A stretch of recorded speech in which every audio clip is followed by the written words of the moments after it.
नमस्कार साथियों।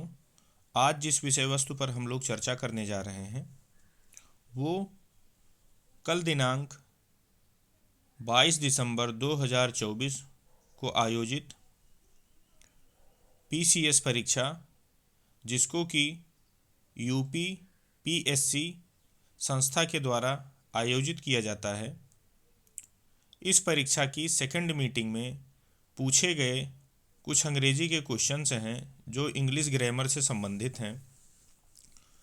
तो उस पे उनके उत्तर कहाँ से किस अथेंटिक किताब से लिए गए हैं या उनका अथेंटिक सोर्स क्या हो सकता है, उनके उत्तर क्या हो सकते हैं, इस पे हम लोग थोड़ा चर्चा कर रहे हैं।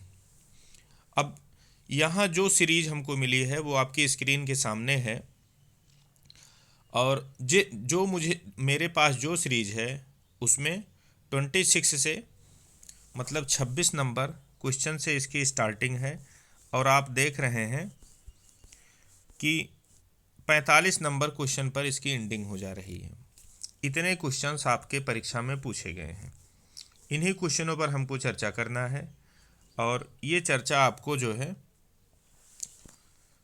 अथेंटिक सोर्स बताते हुए कहाँ से इनके उत्तर जो मैं आपको बता रहा हूँ वो उत्तर आपके कहाँ से हैं, किस अथेंटिक किताब से हैं, इसी विषय वस्तु पर चर्चा करने के लिए आज हम ये वीडियो आपको प्रोवाइड करा रहे हैं।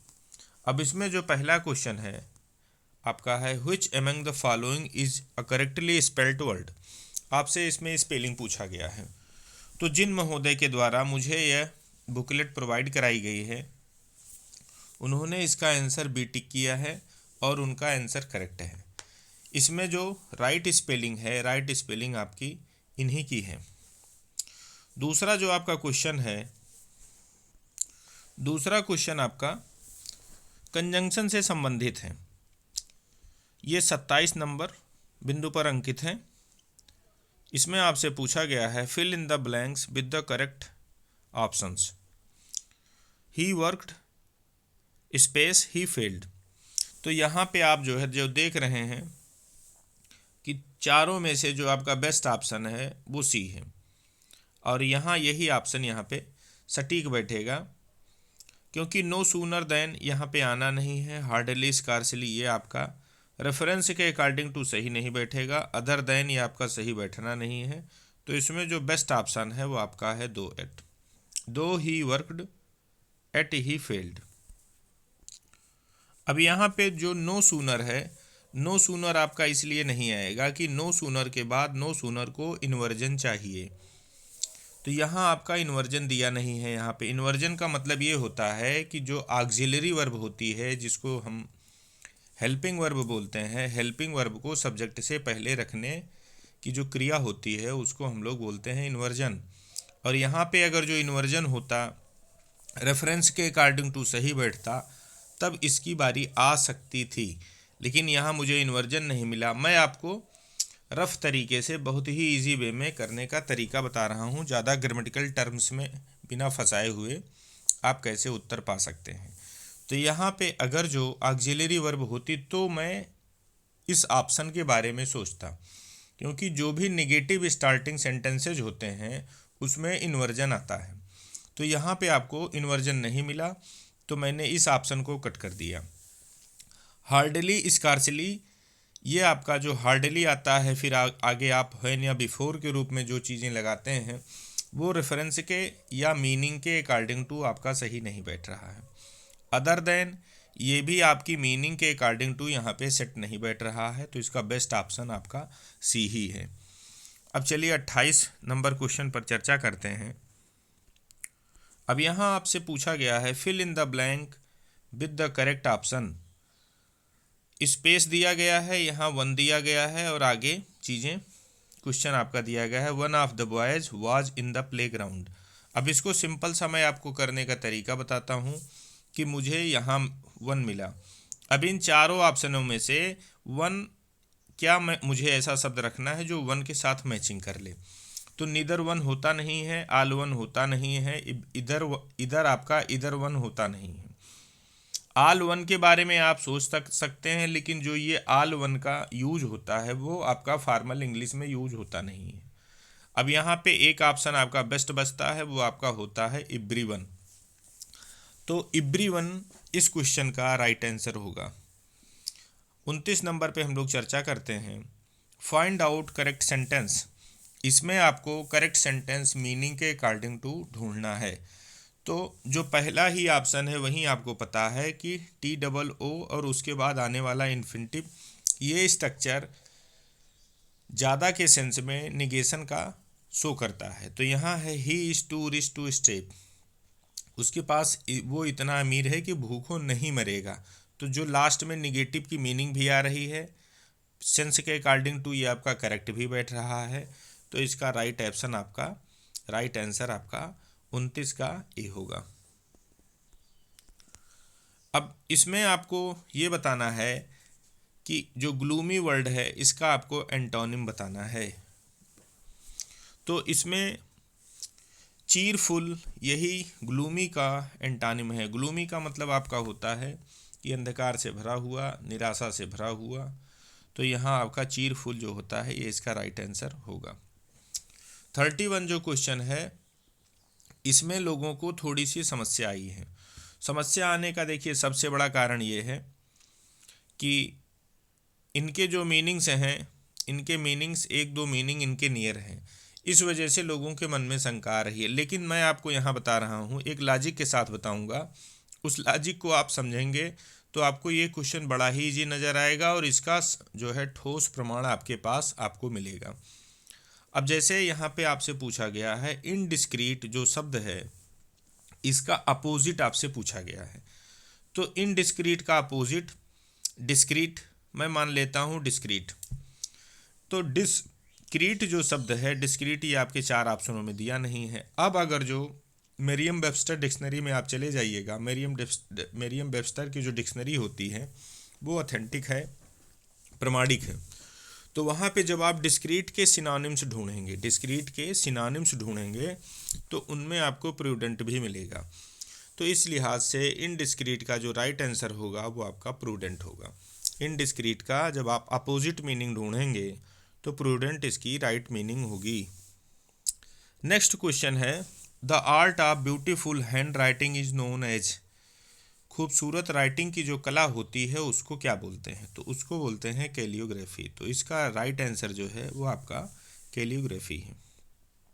33 पर आइए चर्चा करते हैं choose the correct alternative which replaces the given statement oblique statement या sentence anything written in a letter after it is signed. तो इसका राइट आंसर आपका है पोस्ट स्क्रिप्ट। नेक्स्ट क्वेश्चन पे चलिए चर्चा करते हैं। नेक्स्ट क्वेश्चन आपका है, इसको आपको रीअरेंज करना है। ये आपका क्वेश्चन बड़ा ही अच्छा है और बड़ा ही आपको यहाँ पे आनंद आने वाला है। अब आपको सिंपल सी एक सिचुएशन दी गई है, इस सिचुएशन को आपको सोचना है और इसको स्टेप बाय स्टेप, चरण बाय चरण फिक्स करना है। अब जैसे आप ये मान के चलें आपकी गाड़ी पंचर हो गई है, पंचर आप दिखाने के लिए किसी पंचर के मैकेनिक के पास जाते हैं। तो वो सबसे पहले क्या करता है, आपका टायर जो है, टायर निकालता है, फिर उसको पानी में डुबोता है। पानी में डुबोने के बाद देखता है कि उसमें पंचर कहाँ हुआ है, बुलबुला, उसको बुलबुले से पंचर निकाल लेता है। फिर उसको मार्क कर देता है। मार्क करने के बाद कपड़े से उसको साफ वाफ करके रगड़ वगड़ के फिर जो उसके पंचर को ठीक करने के लिए जो सलूशन होते हैं या जो उसके ऊपर वो रखता है, वो रख करके चिपकाता है। चिपकाने के बाद सूखने के लिए 2-4 मिनट के लिए छोड़ता है, तब उसके बाद दोबारा से वो फिक्स करता है। तो यही स्टेप आपको ध्यान में रखते हुए सब ऑप्शन पढ़ने हैं। अब यहाँ पे आप देखिए wait for the material to dry. मुझे सबसे पहले ये देखना है कि मुझे शुरुआत कहाँ से करनी है। Remove the tyre and tube and dip in water to check. Fix the tyre and tube. Mark the spot and apply puncture mending material.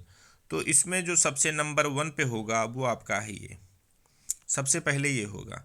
आप क्या करेंगे, पंचर होने के बाद रिमूव टायर, टायर को रिमूव करेंगे, एंड ट्यूब, फिर tube निकालेंगे। And dip in water to check, और इसको आप वाटर में डुबोएंगे कि आपको ये पता करने के लिए पंचर कहाँ है। फिर उसके बाद आप क्या करेंगे, उसके बाद 2 नंबर पे आपका ये आएगा, मार्क द स्पॉट, उस स्पॉट को मार्क करना है जहाँ पंचर है, and apply puncture mending material, और पंचर मेंडिंग मटेरियल मतलब पंचर को ठीक करने वाले जो मटेरियल होते हैं, जो तत्व होते हैं, जैसे आपका सुलेशन हुआ, जैसे उसके ऊपर जो रबड़ का एक छोटा सा टुकड़ा रखा जाता है, वो आप जो है उसके ऊपर अप्लाई करेंगे, रख देंगे, चिपकाएंगे। फिर चिपकाने के बाद आप क्या करते हैं, चिपकाने के बाद आप उसको सूखने के लिए छोड़ देते हैं। तो ये नंबर आपका 3 पे आएगा। Wait for material to dry, आपको इंतज़ार करना है मटेरियल के सूखने तक का। अब लास्ट वाला ऑप्शन आपका क्या बचता है, fix the tyre and tube, जब वो सूख जाए तो ट्यूब को टायर में डाल करके फिर से दोबारा से लगा देना है। तो इसका जो है चौथे नंबर पे आप इसको रखेंगे। तो अब आपको ये देखना है कि सबसे पहले 2 नंबर ऑप्शन जो है पहले आपका आएगा, 2 नंबर के बाद फिर आपका 4 नंबर वाला ऑप्शन पहले आएगा, 4 नंबर के बाद फिर 1 नंबर वाला ऑप्शन आना है, फिर लास्ट में आपका 3 नंबर वाला ऑप्शन आना है। तो जो मुझे शुरुआत करनी है वो शुरुआत आपके 2 नंबर ऑप्शन से करनी है। तो मुझे यहाँ देखना है 2 कहाँ है, तो 2 यहाँ पे है, 2 यहाँ पे है, मुझे इन 2 को काट देना है। अब 2 के बाद किसका नंबर आएगा, तो 2 के बाद नंबर आएगा 1 का, सॉरी 2 के बाद आपका नंबर आएगा इस चौथे वाले का, समझ रहे हैं, दूसरे नंबर पर ये है। तो 2 के बाद आपको चौथा कहाँ मिल रहा है, तो 2 के बाद आपको चौथा मिल रहा है, यहाँ पे मिल रहा है। तो इस लिहाज से आप देखेंगे तो इसमें जो ऑप्शन नंबर ए है ये आपका राइट आंसर होगा। अब इसके बाद आपको नेक्स्ट क्वेश्चन जो है, इस क्वेश्चन का जो राइट आंसर है वो आपका सी है। इस यहाँ पे जो बेस्ट वर्ड होगा वो आपका अडॉप्ट होगा। अब यहाँ से जो आगे के क्वेश्चन दिए गए हैं, मतलब 36 से 40 के, एक पैसेज दिया है, पैसेज पढ़ने के बाद आपको उसका आंसर करना है। तो मैं इस पोर्शन को छोड़ रहा हूँ, मुझे सिर्फ जो है ग्रामर पोर्शन को कवर करना है। अब आइए 41 से चर्चा करते हैं। 41 आपका क्या क्वेश्चन है, which is the meaning of the idiom blow one's own horn. तो ब्लो वंस ओन हार्न का मतलब होता है to boast about oneself. इसका जो राइट आंसर होगा वो आपका ए होगा। चलिए नेक्स्ट क्वेश्चन पे चर्चा करते हैं। नेक्स्ट क्वेश्चन आपका है, find out the synonym for the italicised word given in the following sentences.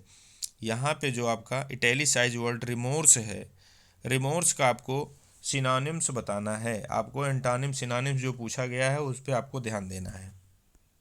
तो यहाँ पे जो इसका राइट आंसर आपका होगा, यहाँ पे इसके 2 राइट आंसर आपके हो जाएंगे, रिपिटेंस और रिग्रेट। ये भी नाउन है, ये भी नाउन है, और ये भी रिमोर्स भी आपका नाउन है। तो यहाँ पे इसके 42 का 2 ऑप्शन सही हो सकता है। आप इसको मरियम वेबस्टर डिक्शनरी में डाल करके जब आपको सर्च करेंगे तो उसके सिनोनिम्स में ये दोनों वर्ड आपको वहाँ पे मिलेंगे। नेक्स्ट क्वेश्चन पे चर्चा करिएगा, which of the following is the correct passive from the following, who has cut the tree. इसका आपको राइट ऑप्शन चूज करना है। तो राइट ऑप्शन इसका क्या होगा, राइट ऑप्शन आपका ये होगा, who has cut the tree. तो ये आपका सब्जेक्ट हो गया, ये आपकी वर्ब हो गई, और ये आपका ऑब्जेक्ट हो गया। ये आपका स्पेशल टाइप का क्वेश्चन होता है।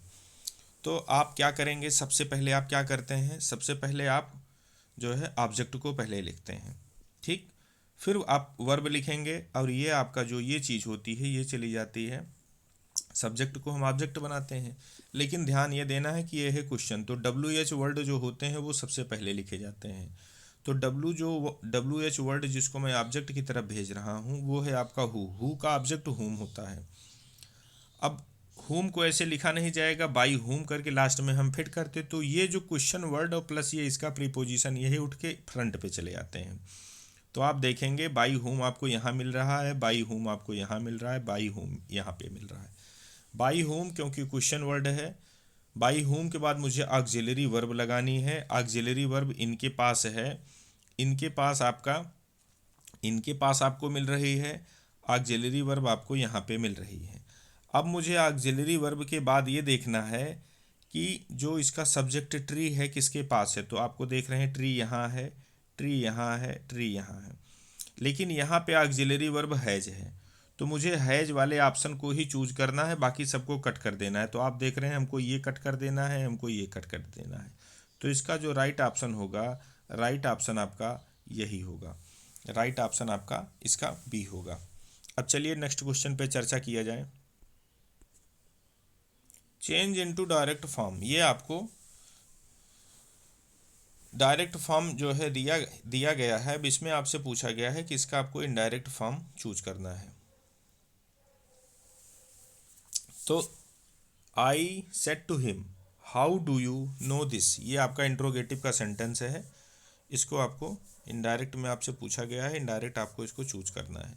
तो इसका जो आपका बेस्ट ऑप्शन होगा क्या कि यहाँ सेट टू को आप आस्क्ड में बदलेंगे। तो आप देख रहे हैं सारे ऑप्शन में आपको आस्क्ड मिल रहे हैं एक्सेप्ट इनमें, तो इनको हम कट कर देंगे, ये तो होना ही नहीं है। फिर उसके बाद हमको क्या देखना है, हिम आना है। तो सारे ऑप्शन में आपको हिम, इसमें भी आपको हिम मिल रहा है, यहाँ पे भी आपको हिम मिल रहा है, यहाँ पे भी, यहाँ पे भी। अब इसके बाद की विषय वस्तु क्या आती है, कंजंक्शन। तो कंजंक्शन यहाँ पे क्या होगा, क्योंकि WH वर्ड से इसकी स्टार्टिंग है तो इसी वर्ड को हम कंजंक्शन मान लेते हैं। तो WH वर्ड आपको यहाँ पे मिल रहा है, WH वर्ड आपको यहाँ पे नहीं मिला, जोड़ने के लिए यहाँ पे दैट कंजंक्शन आया, इस हिसाब से ये ऑप्शन आपका कट हो गया, हमने इसको कट कर दिया। अगले नंबर पर हमको क्या देखना है, आप देख रहे हैं आपको WH वर्ड यहाँ मिला, WH वर्ड यहाँ मिला। तो अभी तक आपके 3 ऑप्शन पास हुए हैं। अब नेक्स्ट स्टेप पे आप आगे बढ़ें। अब यहाँ पे जो आपका, अब इसके बाद हम सेंटेंस को सीधा कर देते हैं। सीधा करने का मतलब पहले सब्जेक्ट रहेगा, फिर उसके बाद उसकी वर्ब रहेगी, फिर ऑब्जेक्ट रहेगा। तो जो यू आपका सब्जेक्ट है, इस यू सेकंड पर्सन प्रोनाउन है, इस हिम के अकॉर्डिंग टू चेंज होके ये हो जाएगा ही। तो अब आपको ये देखना है कि ही किसके पास है। तो यहाँ पे आप आई दे दिए, इस लिहाज से ये आपका गलत हो जाएगा। अब अगला आप देख रहे हैं, ये तो पहले से ही आपका कटा था, यहाँ पे आपका आई आ गया, ये कट गया, ये भी नहीं होगा। ही सिर्फ इसके पास है।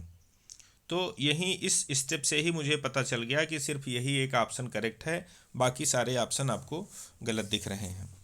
अब चलिए अंतिम क्वेश्चन पर चर्चा करते हैं। ये आपका अंतिम क्वेश्चन है। Choose the correct option to find out the meaning of the idiom given below. End in smoke. End in smoke का मतलब होता है कि आपने मेहनत किया लेकिन लास्ट में सब सारी चीज़ें व्यर्थ हो गई। तो इसका जो राइट आंसर आपका होगा, to have no result to come to nothing. ये आपका बेस्ट ऑप्शन इसका यही है, और इसका राइट आंसर आपका यही होगा। चैनल अच्छा लगा होगा तो आप इसको सब्सक्राइब कर लीजिएगा, जिससे मैं कोई और वीडियो डालता हूँ तो आप उसको आसानी से पा सकते हैं। अब यहाँ एक चीज़ आप एक और देख सकते हैं कि जो आपका ये क्वेश्चन नंबर है 42 यहाँ पे विवादित क्वेश्चन हो सकता है। तो अब ये, क्योंकि इसमें दो राइट आंसर हैं और ऑथेंटिक किताबों से हैं, आप इनको देखिए और मुझे क्वेश्चन मिलते हैं, मैं आपके लिए और क्वेश्चन जो है सॉल्व करके लाऊंगा। और इंग्लिश ग्रामर में जिस भी टॉपिक पे आपको वीडियो चाहिए, आप कमेंट सेक्शन में जा कर के मेंशन करेंगे, अगली टॉपिक आपके डिमांड के अकॉर्डिंग टू आएगी। थैंक्स।